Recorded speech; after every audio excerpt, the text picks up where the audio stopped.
May the words of my mouth and the meditations of all our hearts be always acceptable in your sight, O Lord, our strength and our Redeemer. Amen.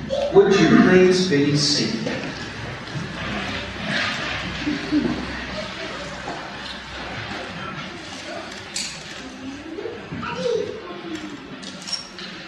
Alright, so we've come to Easter Day, we've been through Holy Week, some incredibly deep and powerful and somber occasions, and we've come to the day we've all been waiting for.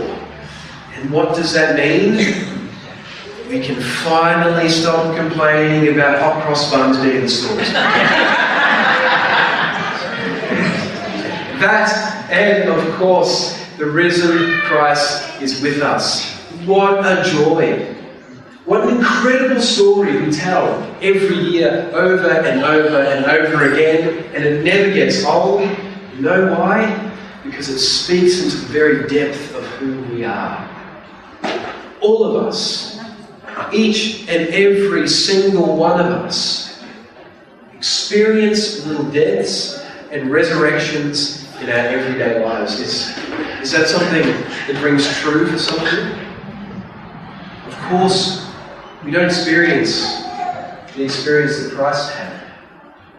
His experience reverberates through all of creation. The death of Christ and the resurrection of Christ affects every fibre of our being, every little bit of the world and beyond, and it will never stop talking to us. Imagine being one of those women and Peter at the tomb. They've been hearing this for a long time. Jesus has been telling them what's going to happen. But yet they show up to the tomb the following day.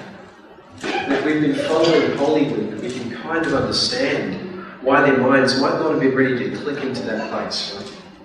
The sorrow, the agony, and the pain of what they felt on that Holy Saturday before the resurrection. But they get to the tomb, and these beings in dazzling white say to them, "Why are you looking for the living among the dead? Didn't he tell you he's going to rise again?" They leave, kind of shell-shocked. Right? And they tell Peter. Peter runs into the tomb and is amazed at what he finds. It's almost like that, I think, like that second when you've been told something incredible, right? Or when you've just escaped something that may have ended really poorly for you. And there's that second before the celebration. There's that second of, oh my gosh, did that just happen?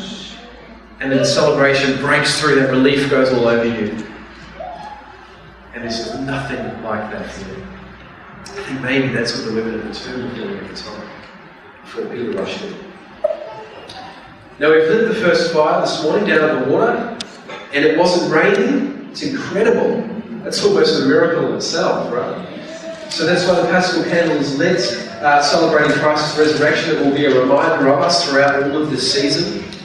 And when we were lighting that candle, just after we lit the fire, we got the candle burning, we read a piece out of the Gospel which tells the story of the fishermen who are doing a really poor job of catching fish, right? Some of you may know this story.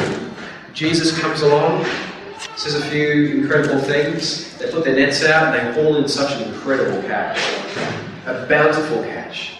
Of course, that is symbolic of what a life of Christ means to each and every one of us. But I think the point is, for us this morning, on this incredible Easter morn, was Peter's actions in that boat.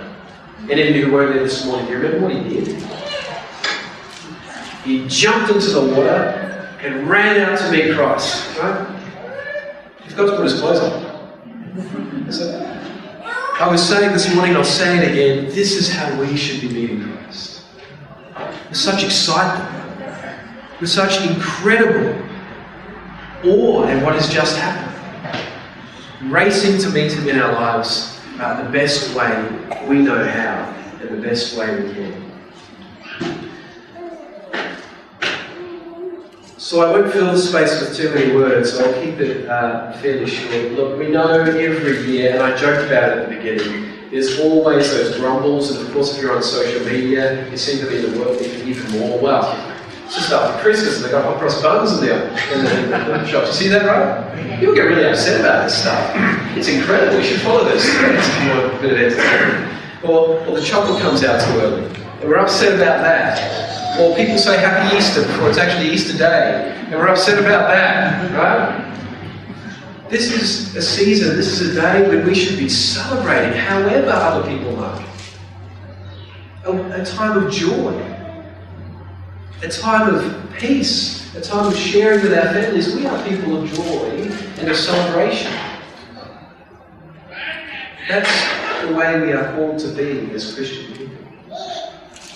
So on this one day of the year, we should allow ourselves at least to be happy, to be ecstatic, and to realize that Christ has defeated death. That victory has been won for us. And that means so many things to so many people. And as I said, we can't help but let it affect us. So what do? What are we going to do about it? What is our action from here on in if we proclaim this every year? If we truly believe that we have a God that doesn't try to do magic tricks for us all the time, that doesn't demand sacrifice, but that turns that on its head and becomes the sacrifice. That gets rid of the violence and brings peace and forgiveness and mercy and love and offers it to all of us and fulfills God's promises. What do we say to that? Well, I think I'll end on some profound words that were written far better than I could ever write from an Australian band called Gang of Youths. They say yes to grace, say no to spite, say yes to you, say yes to me, say yes to love, and say yes to life. In the name of God, the Creator, Redeemer, and Sustainer. Amen.